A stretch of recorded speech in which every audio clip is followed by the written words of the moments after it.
Bonjour, aujourd'hui, dans le cadre du RGPD, Règlement général protection de données, nous allons voir les indicateurs.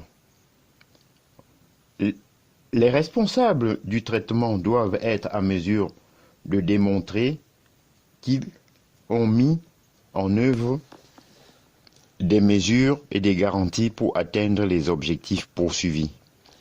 Pour ce faire, ils peuvent déterminer des indicateurs de performance clés appropriés pour démontrer la conformité. Il y a 5 indicateurs. Voilà. Comment construire un indicateur? Il y a 5 composants clés pour construire un indicateur. D'abord, il faut qu'il soit significatif. C'est-à-dire, il faudrait qu'il y ait une importance dans l'action à mesurer. Deuxièmement, il faudrait qu'il soit mesurable. C'est-à-dire qu'il faut qu'il soit mesurable. Mesurer, si vous voulez faire quelque chose, si vous voulez qu'il soit un indicateur. Troisièmement, il doit être acceptable, notamment accepté par les parties prenantes. Quatrièmement, vous devez identifier un responsable en matière de protection de données. Ça peut être le DPO, un consommateur ou un autre service qui est en charge de la protection de cet indicateur. Et ensuite, il faut définir une temporalité. Vous allez mesurer sur le mois, sur le semestre, sur le trimestre, sur l'année, etc. Une fois que vous avez fait ces 5 éléments, il faut documenter votre indicateur. Vous devez notamment définir la source de données. Vous devez calculer sa fréquence hebdomadaire, semestrielle, mensuelle ou annuelle. Ensuite, définir qui est le producteur. Le producteur peut être différent de la personne responsable. En tout état de cause, il faut définir qui produit cet indicateur. Ensuite, qui sont les destinataires.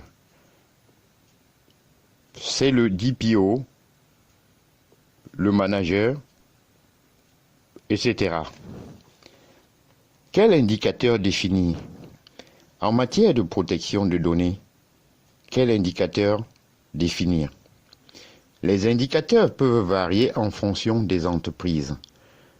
C'est par exemple la demande d'exercice des droits. Vous allez suivre leur nombre, le type et le délai moyen de traitement ou le délai maximum de traitement. Ensuite, c'est la gestion des violations de données. Quels sont leurs nombres, leur type? Ensuite, la gestion des sous-traitants.